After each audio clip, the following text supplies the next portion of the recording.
Hey folks, this is Andrew here. It's been a while since I've made a video, and actually I'm going to start a new series of videos. I don't know how many there'll be, but I'm going to call them Missionary Max Moments. And it's all because, as many of you know, those of you who follow us on Facebook and so on, that we have recently released our first book. It's actually re-released our first book, Missionary Max and the Jungle Princess. And we're very excited about this. This is a dream come true, a long wait. And so what I'm going to be doing is I'm going to be taping a series of videos that will kind of go into the background a little bit, talk about how the book came to be and different aspects of it, maybe go into a little bit of the backstory that isn't covered in the book.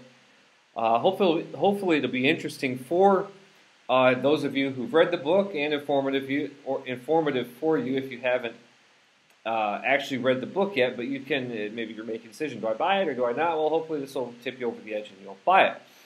It's $10 on Amazon for the paperback. On Amazon, it's actually $9.99 in paperback and $4.99 for the Kindle version. Anyway, in this first episode, I want to talk a little bit about the background and how Missionary Max came to be. And it's a pretty interesting story, actually. It goes back a long time, back to when we were in our pre-field ministry raising support to go as missionaries to Brazil. And a friend of mine and I were, Kevin, he and I were kind of messing around on our computers, and he sent me a link to a website. Back then it wasn't an app, they were websites. I think it was a Flash application or something, I'm not sure. But it was where you could, design your own superhero. And he was just kind of kidding around. I think he said, "Hey, you should make a superhero, a missionary superhero." And I said, "Oh yeah, that's funny." And so I made like I think an M on his chest and whatever, and it was fun. We laughed, haha. But as I went on and went about my daily routine and so on, I began to think and cogitate, what would a story with a missionary superhero look like? And I was thinking cape and superpowers and flying around. What would his superpowers be and so on?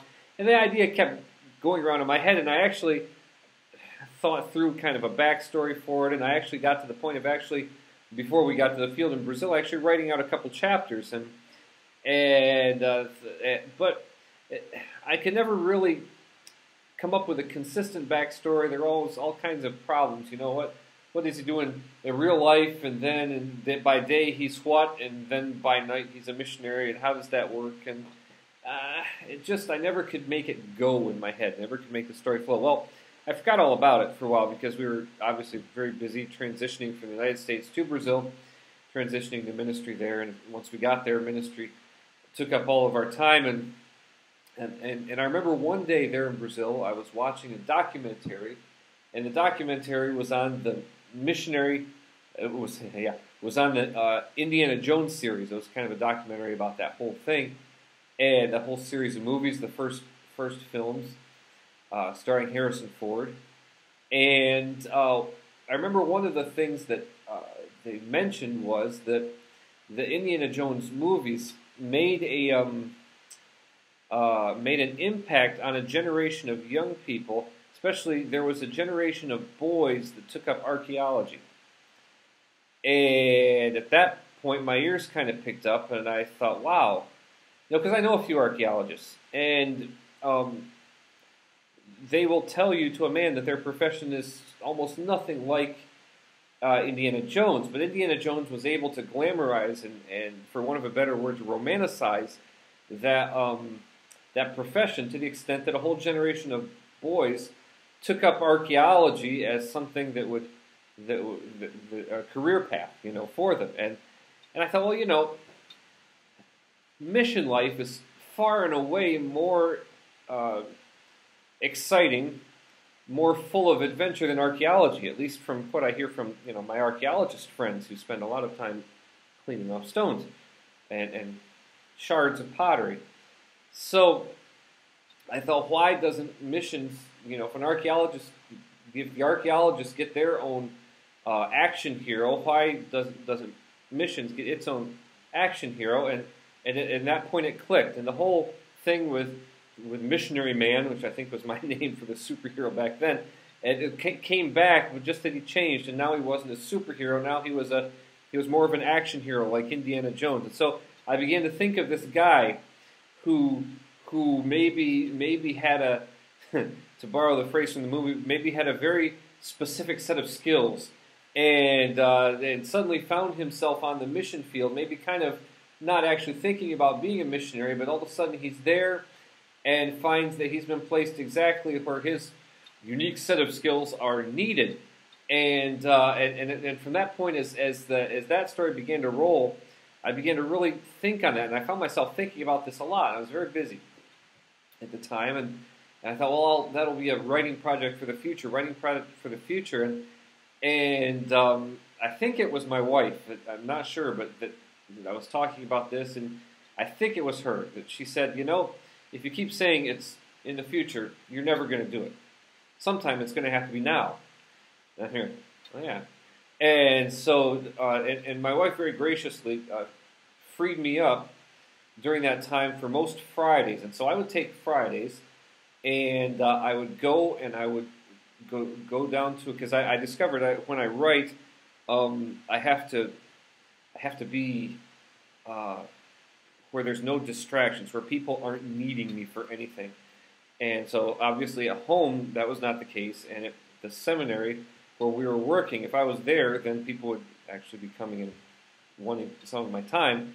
And so I had no obligations on Fridays at that point in my life. Well, I hardly even remember what that was like. But anyway, I had no obligations on Fridays, and so I would, and my wife very graciously freed me up from my home responsibilities.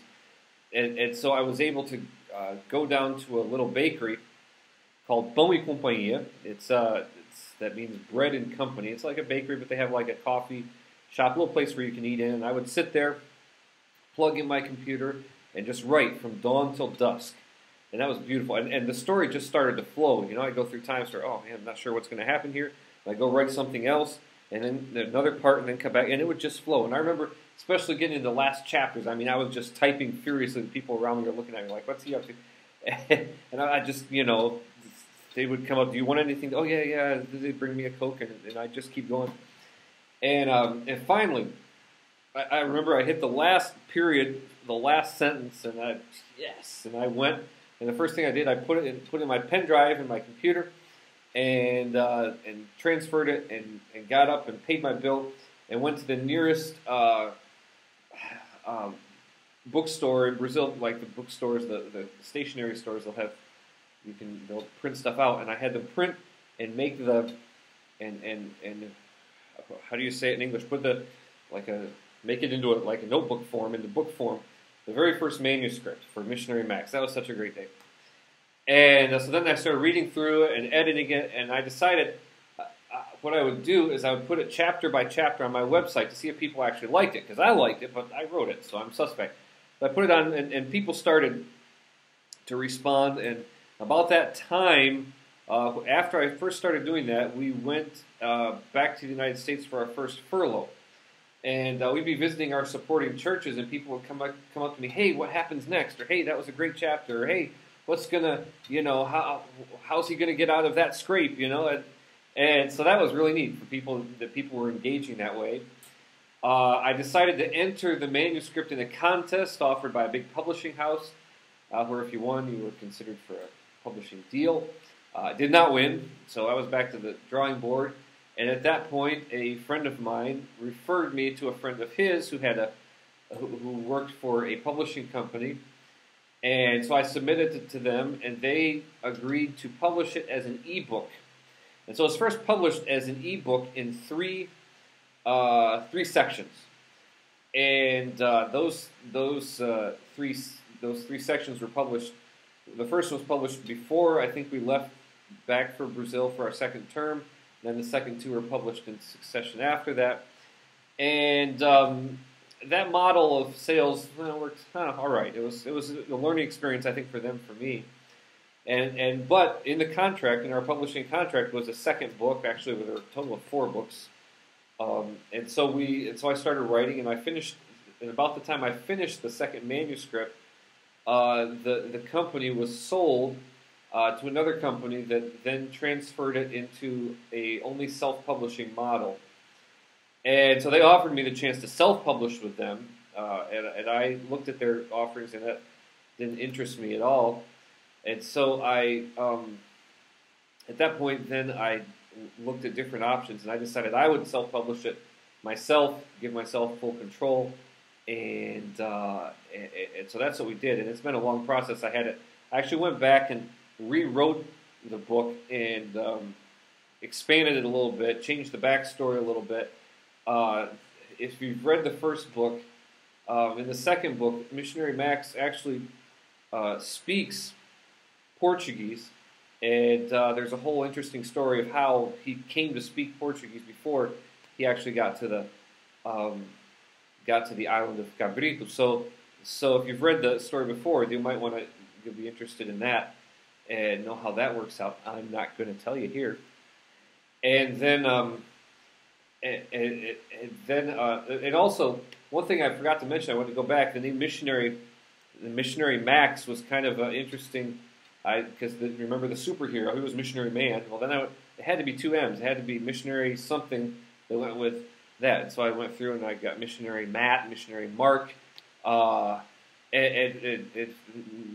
Missionary Milford, that guy. And finally, I settled on Missionary Max. And so that was kind of a working title for me, but I just kind of stuck with it. So there it is. So anyway, that's how Missionary Max came to be. And so we've just released it. Like I said, it's on Amazon. For $9.99, Kindle paperback's $9.99, Kindle version is $4.99. You can pick them up there. Please do. In fact, if you look down below, if you're watching this on the YouTube page, you look down below, you'll see the links, and there's a link for the Amazon page. There's a link for our website, andrewcummings.com, but there's a section of that website that deals exclusively with Missionary Max, and so you'll be able to see that link there. As I do these videos, I'll probably put other interesting links down below the video, so be sure to check those out. But Missionary Max and the Jungle Princess, it's available on Amazon. Go buy it.